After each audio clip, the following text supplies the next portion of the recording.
And we are live once again.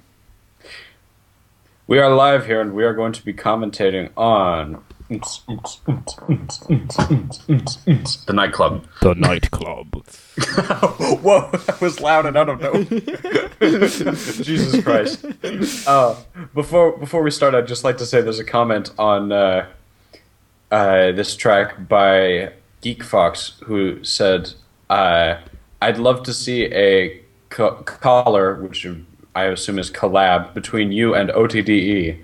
You being pretty much the best gravity writer, still playing line writer as far as I know, and OTDE being magic with manuals. I love that phrase, magic with manuals, so much so that I'm going to go to my profile real quick and change it to magic at manuals. My user tag is now magic at manuals. You change your user tag like every week, dude. Yes, I do. That's how much I enjoy changing it. All right, are you ready to watch this track? I am so ready to watch this track. I'm glad you asked. Okay, I'm at normal speed. Good. Okay, 3, 2, 1, go. Who's that dancing? Is that SethComposerGuy dancing? It looks like a stripper. I think. It could be SethComposerGuy. Or maybe it's just or it could stand for Strip Club Guy. SCG stands for Strip Club Guy and Bosch the Entertainer. Strip Club Guy. See, look, his butt's all out.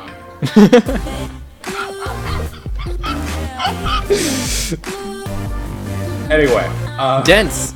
This track is like dense and sort of like a river of lines, kind of like the Pavlov effect by Gaoyabao, but just a lot faster and open. Yeah, it's not quite as dense as that one.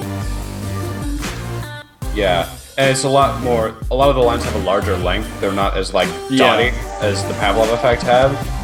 And then we have the dots. Attack of the dots. The dots, and then it turns back into a flinkwork, and then just dots. More dots. It's really too bad that he couldn't have made the track lines different thicknesses, because that could have totally added to this effect. Yes, that would have been awesome. What I really like is I like night mode, just as something. I like night mode a lot. Yeah, as you know, I'm not a fan, but that's me. Well, okay. That's fine. But I think night mode does a lot to add to this. Because at first you think, oh, it's just a track in night mode, whatever. And then you have sort of the flashing lights. I do like this ending. I think the ending is looks great. Really cool. The idea that you could make like in night mode the lines are white. Yeah. So then you can do like a like you could make it look like invisible track, if you know what I mean. But but it'd be white instead of black, so it wouldn't look like covering track up, it would look like invisible track. I don't know what I'm saying. Yeah. Anyway. I'm gonna skip ahead to where does the track actually start? Oh, 21 seconds. And let's watch it in slow motion. I really don't think a lot of people are going to be watching these besides the people who are actually making the tracks. So yeah, I'm at 20 seconds, and we're gonna do quarter speed. Yeah, 3. I can go back to 20 seconds if you want. 3, there, 2, 1. Let's jam. See. They both got their butts gyrating. That is Bosch.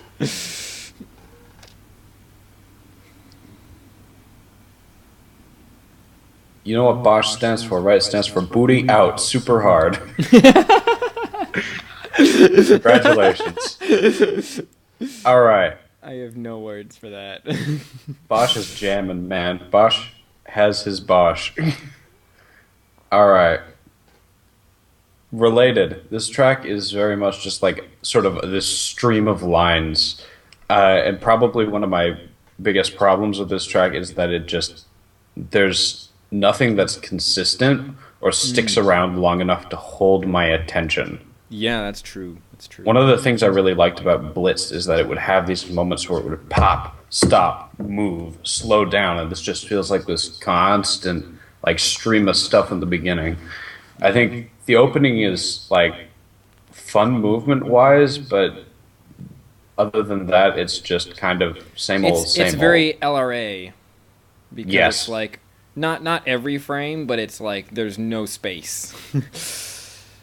You know? Yeah, one of the things that live editing for every single frame has done is that it's encouraged people to have something every frame. Yeah, and it's like if you're playing and then stopping and then playing and then stopping and then playing and then stopping, you're much more likely to notice how something makes it move, or you're much more likely to notice, hey, that airtime actually looks really cool. And then you'll keep it or something. But in LRA, you never see that. So it's not to say that, you know, everyone should go back to Beta 2, which is Good God, no. terrible idea. If you asked me to sing the Gorge on Beta 2, I would have, like... I would not be here. I would just be dead. No, you just wouldn't have finished it. But no, I would legit be I would be dead somewhere. Like, I would be shanghaied. Like, body dumped off a train. But it just means that it's something that we should be aware of, that it's like a common pitfall, that like something happening every frame does not automatically make your track more fun. And it's a thing that happens in LRA more often. Anyway, now we're into the high speed. I like a lot of SethComposerGuy's more high speed stuff because it's just generally more expansive.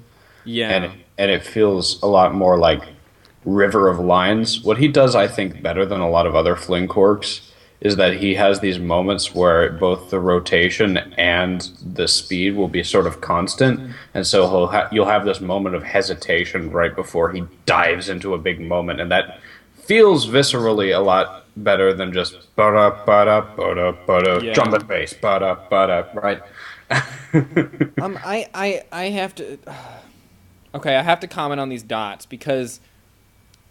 To me, it's just very obvious that these dots are like, here's a feature, let's use the feature, instead of...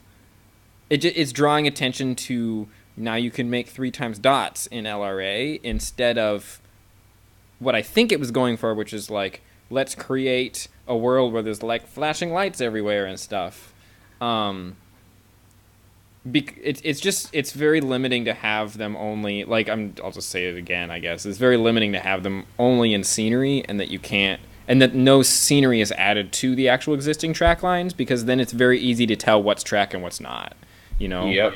Well, here's what I think would have worked out very nicely is if... Like here, it's like so easy to be like, well, that's the track, and then there's dots, because the track's always the same, and the dots are always different. Sorry, I think this track would have benefited from being higher speed. I think this track would have benefited from adding some thickness to the track lines. That too. I think higher speed and adding thickness to the track lines would have made for a more convincing, like integrated, like he's riding through and flying past lights, and it also would have opened up opportunities to like have more expansive ranges of animation instead of just flash, flash, flash. You could have like lights growing, lights dimming, lights like streaking across. You can flash, and like a boom, and then like beams of light appearing. And there were just so many more places this could have been taken that I would have really loved to see. But I also, at the same time, understand that this was him, like, trying out something new. Yeah, just trying out an idea, seeing how it worked. Yeah. Not everything has to be some kind of, like, huge, ambitious project, and I understand that. But those are things that I think would have contributed more to the total effect, I guess. I also got to say that I think contact juggling is only interesting if that's the focus, and if you have like in this case, you have dots following his hat and track going on at the same time. It's messy. It really just looks like a mess. It's it really messy. doesn't look I don't like like anything interesting. It just looks like flashing lines, which is a cool effect, but you don't need contact juggling to do that. You can just draw some dots everywhere. You know? Yeah, it's not exactly the most well executed of things. I give props to SethComposerGuy for trying out an idea and doing something interesting with it, but I feel like it could have been a lot better applied, I guess. Yeah.